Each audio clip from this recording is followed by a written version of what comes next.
So I'm just gonna go over what is in this slide. This session will be recorded so people can watch it afterwards, or people that have not registered can go and refer to this presentations. Please type in your name, your email, affiliation in the chat so we can contact you as a follow-up.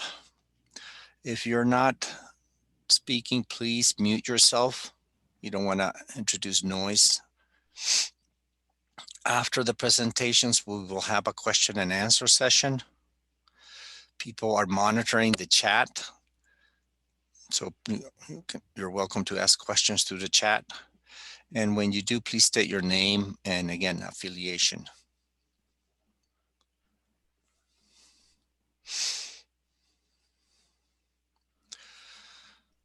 So this is a program we started not a couple of weeks ago, Peace Engineering and ECHO. And our goal is transform perspectives.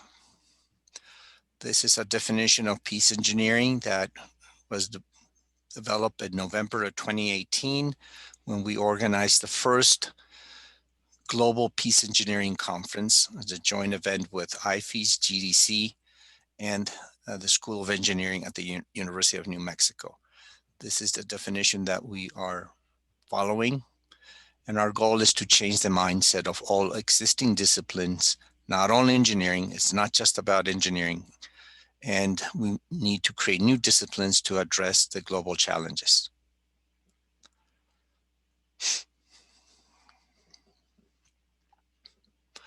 So let's get started. I'm going to introduce our very good friend and colleague, Pablo Garcia. He's a former chief of staff of the director of the Sandia National Labs. And now he's a colleague at the School of Engineering at the University of New Mexico. Pablo, welcome, and the microphone is yours. So thanks, Ramiro. And as Ramiro said, I recently started working with Ramiro and team on pushing forward the agenda for peace engineering after working at Sandia National Labs for 34 years and retiring as the chief of staff. On this talk today, we're going to provide a couple of examples of some great work related to pandemic. A lot of work has been done by across many organizations in the world to address the current COVID-19 pandemic. And new approaches and new technologies have been brought to bear in very short order to speed up development of therapeutics, vaccines, and so on. And two examples of that is, for example, a team at Oak Ridge National Lab using the world's fastest supercomputer, Summit, to do gene modeling to understand the inflammation pathways that make the disease so difficult in some people. And by identifying those pathways, then the appropriate therapeutics can be developed or targeted to address what causes inflammation. Another great example is using data sciences, data mining, machine learning here at Sandia Labs to analyze tens of thousands of prior studies in coronavirus to find basically the needle in the haystack, the useful information from prior studies that can be relevant to understand the current virus. So many new approaches, being brought to bear. So today, as I mentioned, we'll have two talks. Each talk will be 15 minutes or so in duration. Dr. Kamil Aghi from SensorComm Technologies will go first, and then Monear, Makvandi, and Finley from Sandia National Labs will go after. We ask all of you, first, make sure your microphones are on mute. If you have questions, send your questions on the chat. We'll be monitoring the chat, and we'll get back to you after the two talks so you can ask the question directly to the presenters or to anybody else. So we'll have two 15-minute talks back to back, and then about 30 minutes for Q&A and conversation. And with that, let me turn it over to Kamil. So to go first. Kamil, the floor is yours. Perfect. Pablo, thank you very much. My name is Kamil. I am the President CEO of SensorComm Technologies. Now, if you can bear with me, we're always becoming rookies at screen sharing and Zoom. So let's see if this is going to work.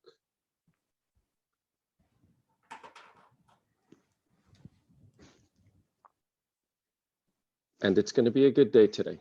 Fantastic. Okay. It's a pleasure to be here. It's actually an honor to be here. I wanted to thank Ramiro and Pablo for inviting us to present here. COVID-19 has been just a bear to deal with. You know, it started sometime likely in December, maybe even November. Then it started to get really bad. And then it became sort of this, we don't know what it is and who's responsible. And then it started to hit home, right? Where you started to know people who actually suffered through COVID, and then who actually got the disease and were actually dealing with this. All of us have friends. I have a close friend of mine who's actually a doctor in New York City, and he went through it. And the thing that resonated with me when we were kind of chatting back and forth is he says, you have no idea. He says, it's a war zone here. And he says, and I have to play God. And, you know, that kind of an impact. And when I kind of pressed him a little bit about, you know, what he was talking about, what he said is, I have to choose between who I care for. He says, I look at somebody and I say, okay, you seem okay.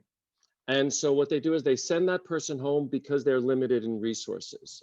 So what we did at SensorComm is we tried to take a little bit more of a pragmatic approach in terms of providing sort of a force multiplier, if I may, for this sort of dealing with COVID.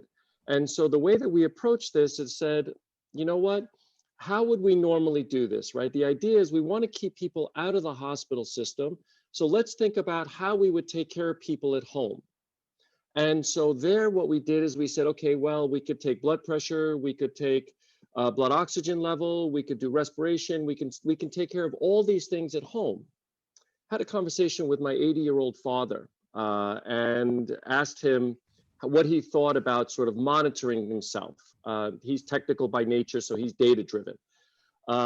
He said, I love the idea. He says, but for me to do 7 or 8 different things in the morning, he says, which one of those devices? Well, Dad, I said, I need you to take care of all of this. So when he said, you know, which device would you like against the wall? The message was, how do we do this with the least amount of devices with the highest amount of impact? And this is how we landed on temperature monitoring. And so if you look at what they've done with temperature monitoring, right? Fever was a big connection to COVID. And then it became not a connection to COVID. And then it became a connection again to COVID. And so what the trouble was with temperature is that you're taking spot measurements of temperature, which means that at a given particular time, at a given particular location, that's when you are taking the temperature. Turns out the internal temperature of an individual, which I'll show you some data, fluctuates substantially throughout any given day. And so sometimes you have a fever, sometimes you don't. These fluctuations can last literally 10 minutes. And so these are the indicators that we use to determine whether or not somebody is at risk of COVID or frankly, any infection. And then from the signature, we can then determine what kind of infection it is. So when you look at the different things and the different strategies that have worked, right, spot temperature checks are usually high on the list. Masks are arguably useful or mandated depending on where you are in the world. Social distancing, obviously keeping people apart seems to be working.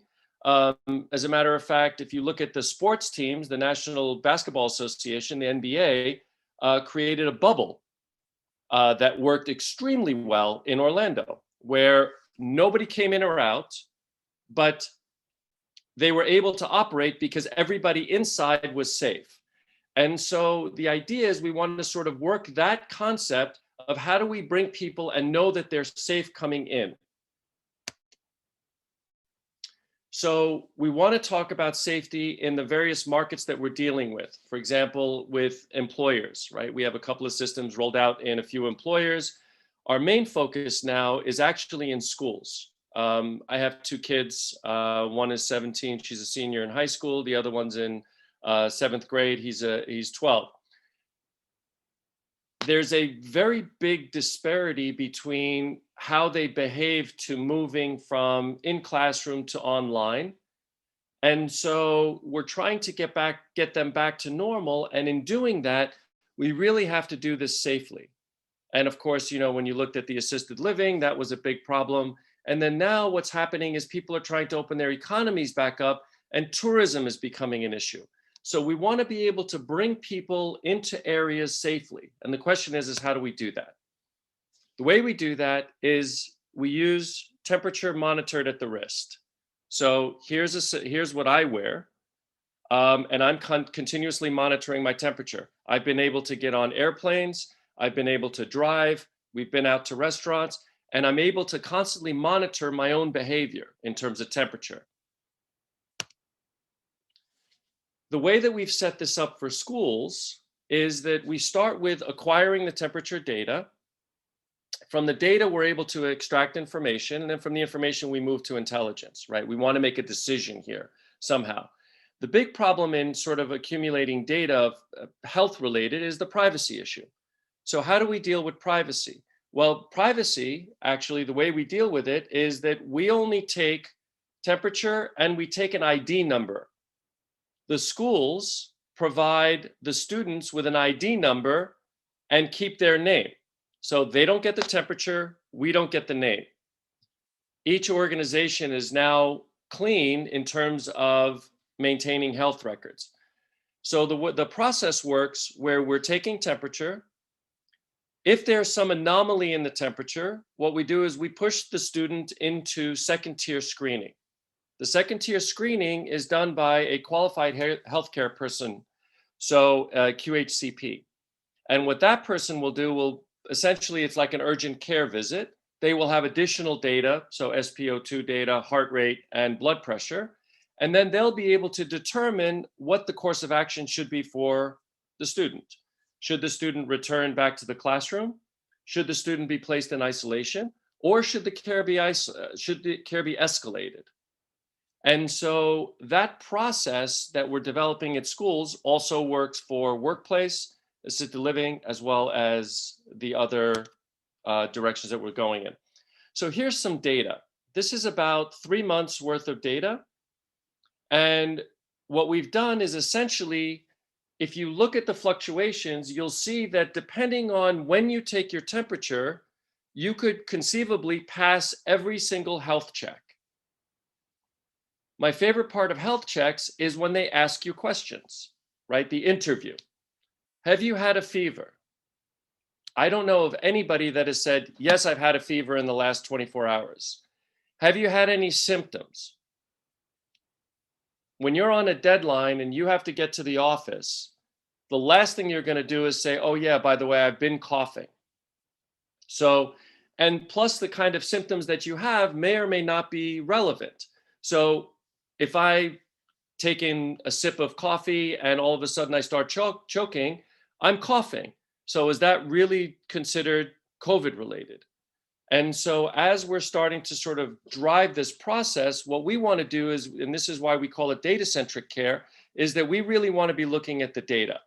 So looking at this data, what you can see is there's kind of really tight levels that exist in the body. So it turns out that at the lower end, your body absolutely does not go down below a certain temperature. Anything below that ends up, you have significant complications. And that's the green dotted line that you see. The yellow dotted line is the upper level of where the body stays. So under normal conditions where you're at rest, not doing anything, that's kind of where the temperature fluctuates. And then what it does, it kind of goes up and above and ends up showing sort of, without actually triggering a fever, is that you end up increasing this, where you end up having situations where you have what we call unbound temperature. And then the red line above that is the fever temperature. Now, what we do different than what everybody else does is that we don't deal in population thresholds. So 98.6 and 100.4 in our world is irrelevant because, for example, my average temperature sits right around 97.6. I don't trigger 98.6, nor do I ever trigger 100.4, other than rare occasions. So if you look at the data, let's take a look at and what I'm talking about, unbound and bound temperatures. So the first couple of days, you could see very quickly that I could get to what my particular levels are. As you start moving over, you see a fever spike. It hits almost close to 101. Now, mind you, that fever spike is about 10 minutes. Comes down, there's a little bit of a fever spike that increases right around 100 degrees. For me, that's considered a fever. And it turned out that I had a stomach bug. And so first symptoms showed up after the second temperature spike. My temperature stayed unbound for about 5 or 6 days while my body is fighting the infection. And then it goes back to normal. And then I get these significant anomalies, right above, close to 105, 106. Maybe that's a measurement error, but it's real. And what you see is the temperature continues to be unbound, and then it goes back to normal. So what we're looking for in terms of signatures is when you start seeing these anomalies and then the behavior right after the anomalies. And these will trigger secondary screenings.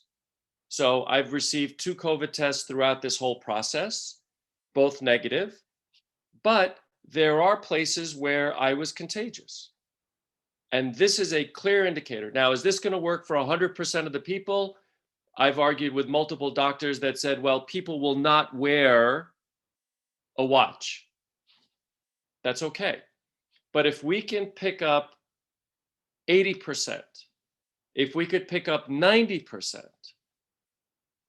we're going to have a significant impact on what happens on the outside.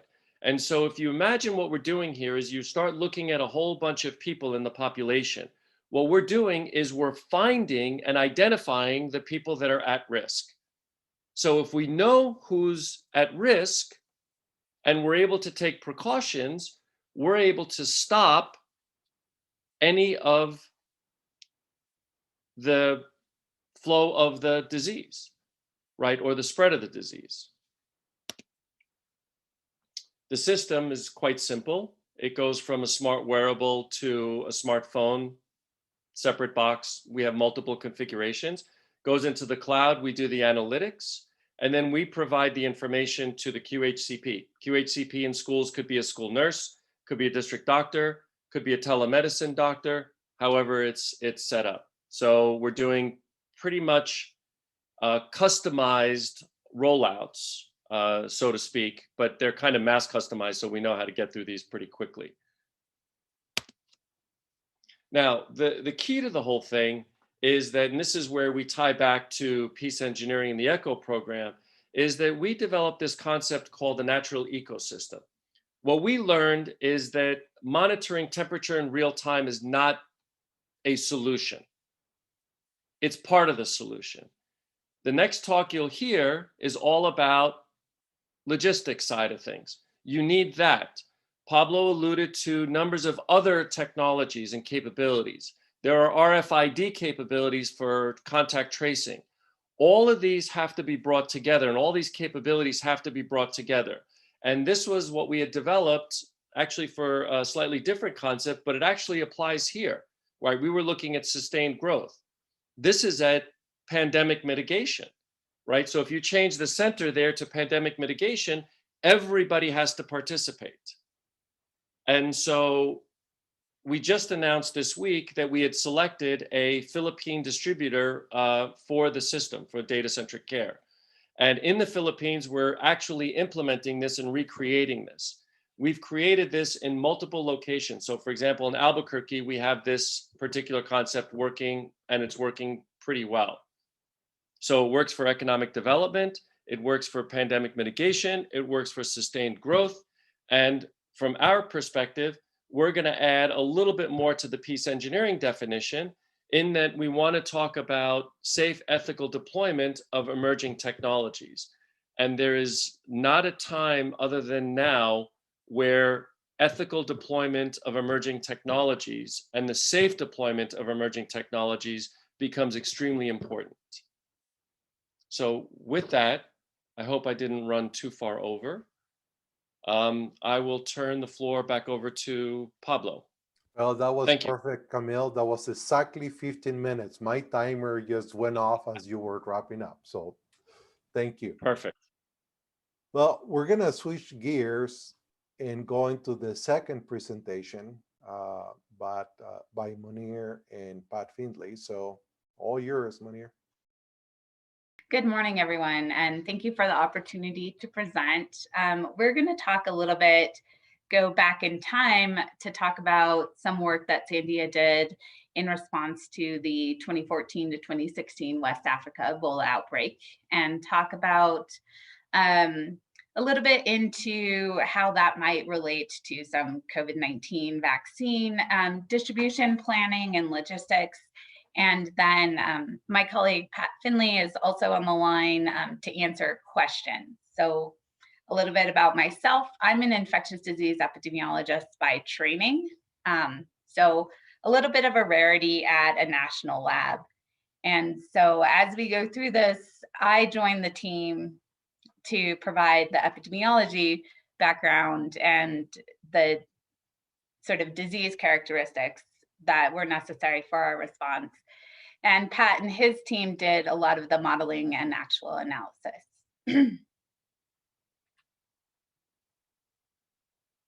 Okay, here we go.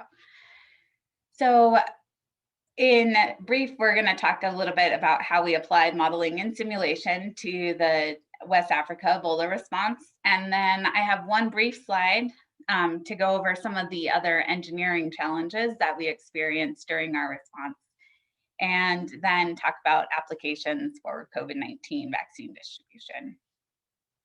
So to start off with the quote that may be familiar to some of you, all models are wrong, but some are useful. This past summer, the Government Accountability Office released a report that analyzed a number of CDC and the Health and Human Services modeling efforts for outbreak response. One of the things that they summarized was that models and that type of analysis is most helpful here in the early response efforts. And what that does is it helps us with understanding possible courses of action, what interventions may be possible. And so that report is available, and I've referenced it here. So when we consider that report and our response for Liberia specifically, we were tasked on about 6 years ago, exactly today, October 29th of 2014, we were asked by the Defense Threat Reduction Agency to work with some laboratorians in Liberia. And we were engaged just before the peak here. And as I will talk here, what we did was do some network analysis to put together sample transport routes, and as well as scenario analysis to inform the mobile lab deployment and drawdown. So during the Ebola outbreak in Liberia, the United States military provided assistance in Ebola treatment unit construction, as well as deployed 5 mobile laboratories. And when we got involved, the Army was deciding where exactly should they put these mobile laboratories to provide population coverage. And so one of the problems we sought to answer is, how do we get lab samples to the labs faster? And The reason for that is that the rapid diagnosis was necessary to reduce Ebola transmission. So what we wanted to enable was the case investigation, detection, get the patients or the suspect patients into supportive care situations in the Ebola treatment units, as well as provide supportive isolation. So this is things like providing food and cell phone service to their contacts that would enable the contacts to remain in isolation as opposed to have to continue to go out in the community and potentially expose people. There were a couple of factors that were reducing the ability to get samples to the laboratories. One being rough roads. A majority of the country did not have paved roads, so they were dirt roads, dry, large ruts. There's a long distance to travel, and you could only travel during daylight because there isn't a lot of streetlights, and in some cases, cars did not have headlights. So nighttime travel was a little bit dangerous. And all of that combined to have blood samples that would take over 24 hours to reach the laboratory. And so we started our optimization problem with the idea, can we decrease the time to diagnosis?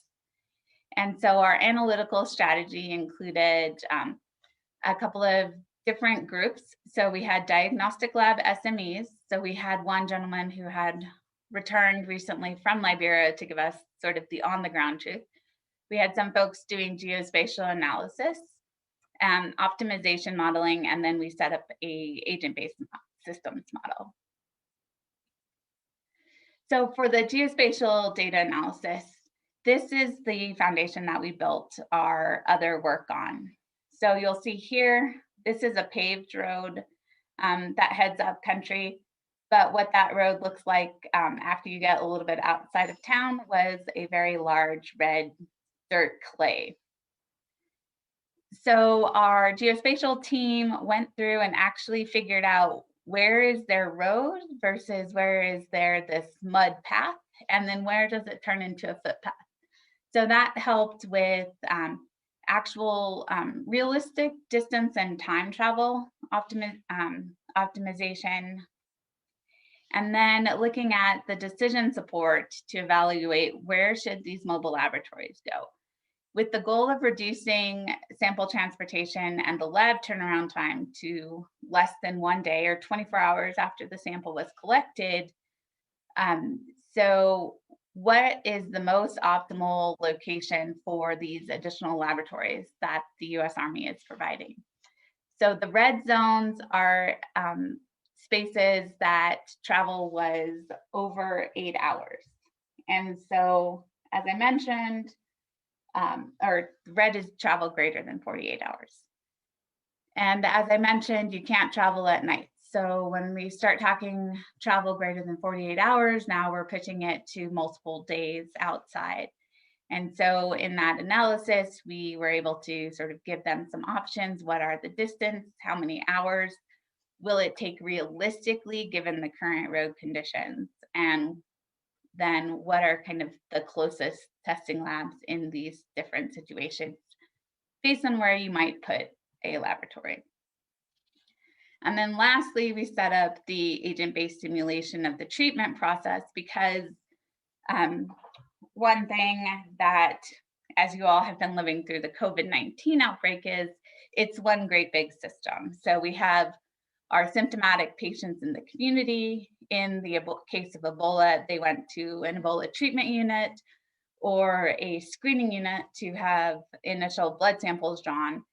Those samples needed to be transported to the lab. The sample needed to be tested at the lab. Those test results had to be fed back to the treatment unit. This set here initiated an epi response, which would go out to the community to find more patients. And then supplies were the other key constraint with our laboratories. So everybody who's then living through this past year realizes how important those lab supplies as well as those hospital supplies are in enabling the care and response. And so briefly, some of the other engineering challenges that we needed to overcome. So here's an example of kind of the dirt road. You can sort of see maybe there's a light post right here. The light has not worked in 15 years. There is no power out here. The power lines were cut during a civil war that happened previously, and they had not been restored yet out to this location. So down this path, dense forest, so hopefully you can understand why travel at night is not recommended. During the rainy season, this turns into sort of a large river and makes it very difficult to pass as well. And then a lot of the laboratories were run off of generators because there was no city power. So one of the questions when I showed up was, you're from a Department of Energy lab, so you're here to give us hydroelectric or solar panels, aren't you? And unfortunately, I had to tell them I was there to help with the lab. But in some areas, the reliable power remains a concern, especially as we talk about response. Cleanable lab surfaces. So laboratory surfaces are kind of made with what's available. And looking at here in the wall, this surface is tile with grout. So tile is a cleanable surface, but there are different concerns about possible contamination of the grout that you cannot actually clean. So having those materials available that are sort of designed and intended to be placed in laboratories is more ideal. And then they use solar powered refrigerators in a couple of instances where they had very unreliable power. So to jump forward to looking in the future here, some characteristics around vaccines that are going to be relevant to distribution problems is, what is the type of vaccine? So there were over 100 vaccines that started out in phase 1 clinical trials and looking at, is this efficacious? And now they're moving into actual phase 3 trials, which is human subjects testing, as well as preparing for licensure. The WHO has issued some guidance criteria as far as how should you pick a vaccine. They give points for the safety profile, the efficacy, the stability, the ability to actually implement the vaccination program, and how available the vaccine will be. And so for people looking at optimization problems within countries of how do we actually select from the large amount of vaccines available, these are the criteria that WHO recommends using. And sort of where we are today, this week, there are 10 vaccines currently in phase 3 trials and no vaccines approved for use internationally. And based on the WHO data, you can see this map here showing where a number of some of the clinical trials are currently. And then going back to vaccine distribution as a problem, some of the standard industrial engineering problems looking at transport consolidation and the sourcing country, inbound transport, so planes, trains, automobiles, and then customs and regulations, so the ability to fast track and acceptance of shipments and how they get routed through to vaccine depots, if there has to be a quality check before they're released. One of the other major problems will be around warehousing, so making sure the storage capacity is there, that it has the appropriate inventory tracking system set up, that there is the ability to maintain cold chain, as well as then sort of the last mile distribution.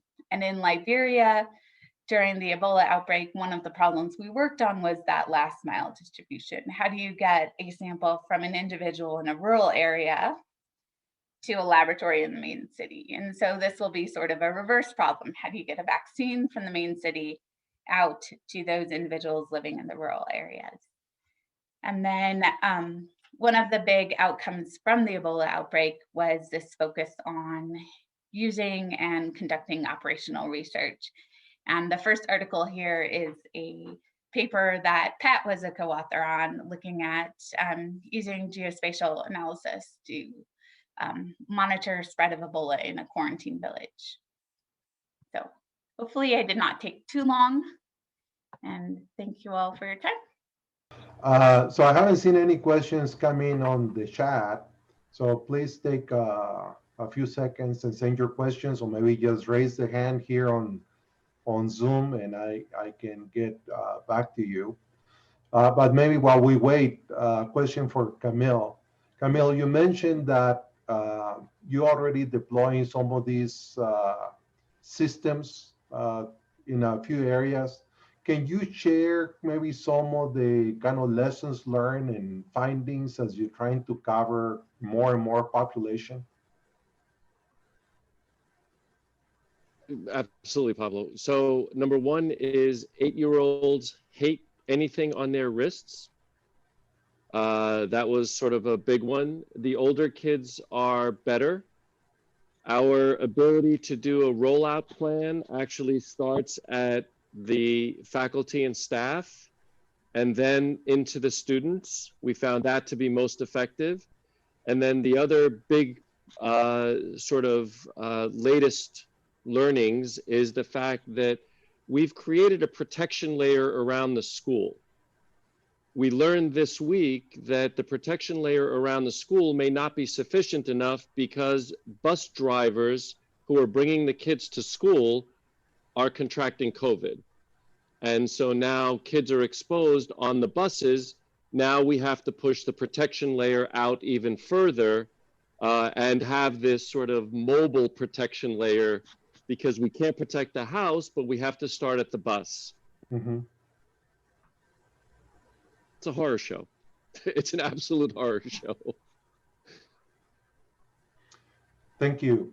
And maybe a question now for Pat. Hey, Pat, the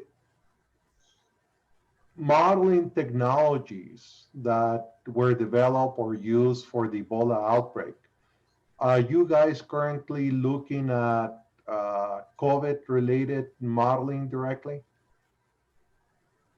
Yes, I think that's one of the legacies of the quick turnaround work that we did in Liberia and then subsequently in Sierra Leone. Is the idea, two ideas. Number one is what Monear was speaking to in terms of the very short amount of time that you have available to actually make a difference. And then also kind of the kind of countervailing issue having to do with these are very complex systems. And how do you actually attack that type of situation where you have to move quickly, but you also need to be aware of the systemic issues involved.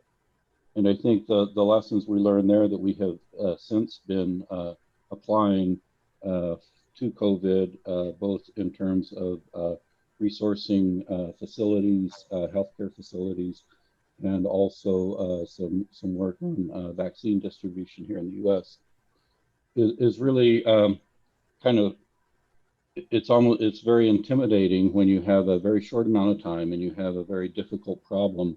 What we think worked really well in Liberia was really focusing on a single problem that is high impact and that can be solved, and being able to kind of turn out very quickly, you know, this is the best answer that we have so far, and then working very closely with the people on the ground, such as Monear and her team, who actually flew over to Liberia to be able to give us that close communication, and really listening to what's needed by the folks on the ground rather than what we as scientists think is really important research that needs to be done, realizing that that can come afterward, but it's really delivering what's there. And I think eventually, and I think the other thing that really came from this is, as you are kind of dealing with the Band-Aid situations during one of these outbreaks, you're really developing the knowledge that you need for that systemic understanding. And just to finally get back answering your question, Pablo, yes, we have applied these same principles throughout Southeast Asia and also now in West Africa. And a lot of the work that we did as a laboratory running up through March through August of this year actually did inherit a lot of those design philosophies that we kind of came up with in the heat of the moment in West Africa. Okay, thank you. We do have a question here in the chat for Kamil. Sunil Maharaj, sorry if I didn't pronounce your last name correct.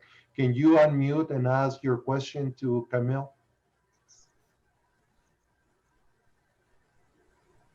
Thanks, Kamil. I hope you can hear me. Yes, please. Yes, yeah, thanks for this. I am from South Africa, from Pretoria, South Africa. And of course, we're very interested in this project because, of course, we're also looking at kind of creating this kind of data center and to control and manage basically this kind of pandemic. So I have a couple of questions. Is that, first of all, this wristwatch, typically, what would that device cost? Of course, cost, especially in Africa, is always a challenge, as you may know. And then, of course, how does it link up? Do you have Bluetooth or using Wi-Fi so that whenever you're in a particular network, then it links on? Because you could be in areas, for example, in developing countries where there's no access to a network at all the time. And, you know, it may be able to store the data and then upload when it comes in proximity of a network, so to speak. And then, of course, one of the other things is that normally when a person is in contact, it may take 3 or 4 days, depends on what the epidemiologists say, before somebody shows us temperature signs. In the meantime, you could be in contact with many people, and that could be a challenge sometimes to do contact tracing. Would it not be possible to maybe have, like, you know, whilst you're giving temperature on a regular basis, you're also giving coordinates of where the person is so that you can use it later for contact tracing? So without necessarily going back to the person and asking them, can you recall where you went to? And that's always a big problem. They'll never remember 50% of the places they've been to, especially kids, younger people out there. And I know privacy is an issue, but of course one can deal with that in terms of saying that you give a unique ID so the anonymity can be held in some way. And of course they agree that to share the data kind of thing, if anyone needed, and of course with permission. And maybe the last question is, how can we look at possibly partnering with yourselves and piloting something like this? And Ramiro knows this in South Africa, possibly. Thank you, sir. The answers to your question are Bluetooth, yes, contact tracing possible, and of course we want to pilot. Let me expand. So the watch is actually Bluetooth connected. So we store some of the information on the watch so that when you go ahead and are able to catch a network, then you can upload, and we do sort of batch processing. We also have a way of doing this not just on a smartphone, but on a, you know, we call it like a micro network, where we can create a local area network, and then when that information is ready to be uploaded, it gets uploaded to the server. Temperature-wise, in terms of contact tracing, we're seeing, before you're actually contagious, we're seeing movement in temperature. So we call them precursors. So we're not overly concerned about contact tracing yet. We think there are better ways to do contact tracing. In other words, you know, for example, using a mobile phone. I mean, penetration of mobile phones or smartphones in South Africa, I'm assuming, is extremely high because it's extremely high everywhere else. So there may be better ways to do this from an application perspective, but absolutely, it is something that we're looking at. The challenge when you start doing contact tracing in sort of a device like ours is the fact that if I have one, but you don't, I have no way of knowing who you are. And so there has to be a full-on penetration of this device. And that's always a challenge, right? Because our expectation is that, you know, we may not sell 100 million of these units. As much as we'd like to, we may not. And so there may be other ways to implement other technologies to create an entire system. As for partnering with you guys, absolutely. We're very interested. We would love to do it. And we just have to figure out the logistics. We'd love to set up a natural ecosystem down there as well, so that it becomes an economic development engine for you guys. For sure, we'd love to continue the conversation. Great questions, by the way. Thank you. Thanks. Thank you. And I think Ramiro could be our link. Thank you. For sure. Okay, going to Bernard. Bernard, you wanted to make some comments. Just a few remarks, and I want to thank Kamil and Monear for your excellent presentations. My remarks are about the need to approach the problem from a systemic point of view. That it's not obviously a linear silo type of approach that needs to be done. But I think the second one, which I think is really more important, that came across very well in your presentations, is the need for capacity and capacity building at the same time as we approach, the relief of COVID and Ebola. If there's no capacity at the beginning, even before the crisis, then it's likely that the situation is going to get worse. So how do we create that capacity? And when we talk about capacity in your presentations, we're talking about institutional capacity, of course. If there's a lack of governance, no rule of law already to start with, it's going to be very difficult to implement anything. But also, financial capacity and technical capacity and environmental capacity and the social capacity, which is, the sense of community there. This was just a remark about the importance of capacity building in your work. If there's no road, there's no way you can bring, even if you have the best, essentially, solution to COVID or Ebola. You're not going to bring that vaccine to wherever you want it to bring, unless you use drones or things like that, which could be interesting technology. If you have no water, if you have no energy, if you have no transportation system there. So again, I think I really want to emphasize the importance of capacity. Both presentations really emphasize the importance of capacity building in parallel with the need to address COVID and Ebola.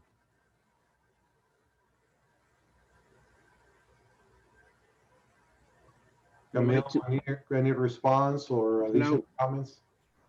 Pablo, can you hear me? Yes. Okay. Yes, I would like to echo what Bernard just said, and that is the role of this program that we just created, Peace Engineering ECHO. We want to build capacity. We are talking to the African deans.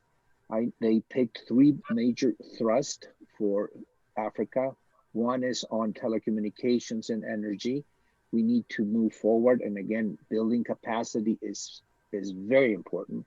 The second one is, it's exactly what the 2 presentations were presented today on Kamil's, the wearables, Data-Centric, and also Sandia, the logistics. How do you come up with the logistics to move the vaccines? How can you sense? How can you use geospatial data to come up with mappings? So that is a project also that's being pushed by the deans. And the third one is, and Bernardo already mentioned, is water treatment, water also disinfecting, waste management. So we have 3 thrusts with the African engineering deans. And what is key, again, is we need to build the capacity, and not only in these areas, but finance, security, et cetera, et cetera. So I just want to echo what the Peace Engineering ECHO project is all about. Thank you. Okay. Thanks, Ramiro. And we have an additional question from Professor Obiasi, President of the African Engineering Deans Council. Would you want to unmute and ask your question?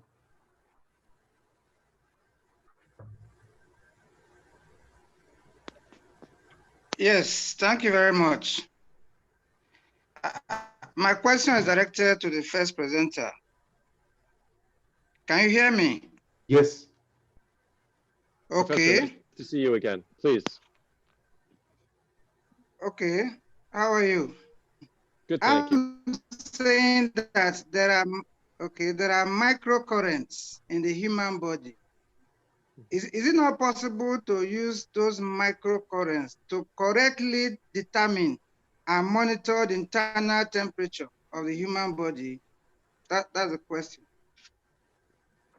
So I am not a doctor. I try to play one on TV. My answer to you is correctly determine is probably true. We believe in the microcurrents. We think that's a possibility, but there is no one fail-safe way of doing it. You know, we're looking at skin temperature and trying to pick up body temperature. You know that there's a difference between forehead, armpit, wrist, and oral. There are different ways of measuring core temperatures.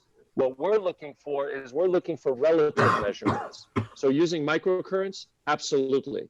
You know, using skin temperature, because when you start looking for absolutes, then you have all sorts of increased complexity. So we're looking for relative measurements and then the behavior across the relative measurements. Beautiful. Thank you. Great question. Do we have any additional questions from anybody? An opportunity, maybe from our African colleagues, anything else you would like to add or ask? Yeah, I'd like to. This is Greg Wilson with the technical mentor for the ECHO program. Go ahead, Greg. Yeah, I was curious about when it comes to relative measurements, there's a lot of information available, data diagnostic around movement of the person, not just locational, but you know, relative disturbance of the gyrometer on the phone, things like that. I just wanted to comment that seems like a useful metric. Okay. So Greg, thank you. It's a great comment. We're right now focusing on temperature, but we're also looking at SpO2 heart rate, simultaneous measurements, and then bringing in movement on top of that so that we know how to do the correlations. You're spot on, 100% spot on. Thank you. Thank you so much. Anybody else?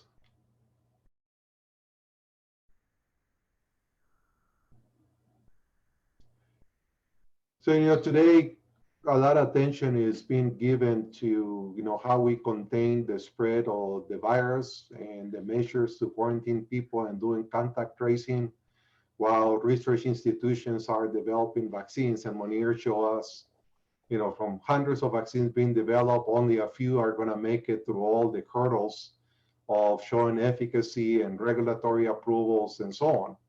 But then we had to distribute that vaccine to billions and billions of people, both in cities and urban centers, all the way to rural areas and very remote areas. And the flow that Monear showed, right, highlights some of the complexity on making that happen in a matter potentially of months or a year to try to get to billions of people. Not only are the vaccines are going to be somewhat different to each other, it's not a single vaccine, one size fits all. You're going to have multiple vaccines with different medical technologies embedded in them, different constraints that the vaccines are going to have in terms of their life, refrigeration needs, potentially the need to apply a booster in some of them, vaccines that may work better in certain populations based on age or ethnic backgrounds. So you're a health minister in a country or a region, and you're trying to make determinations of what vaccines will work better for the population in your area. It's going to be a very complex problem, let alone the transportation issues of getting the vaccine from the port of entry to that country, to the warehouses, through the last mile, like Monear said, and potentially the security issues associated with vaccine distribution, especially the vaccines are in short supply at the beginning, and there is more demand than vaccines, and that potentially can lead to chaos and security constraints. So any comments from anybody on thoughts on how to model or understand that at the local level so that policymakers at the regions and the countries can make and start planning today for what will work best for them. So I just open the floor for any comments or questions. So Pablo, this is Kamil. Let me make one comment on there's a sort of a 900-pound gorilla that's in the room, or maybe it's an elephant. And that is that we really need to be focused on individualized medicine, right? It doesn't make any sense that I take an Advil and my wife, who is a female, weighs half as much as I do, takes the same dose. So these are kind of the early steps. And I think, you've hit it on the head with the vaccines, is that, certain people are going to require certain types of vaccines that are going to be more effective. So the idea is to kind of take the steps towards personalized medicine. And that's where we are, is that we're providing individualized data. And then from the data now we can build on that. So great comment, absolutely great comment. Anybody else? We have a couple more minutes before we wrap it up. Yes, Pablo, it's Sunil again from South Africa.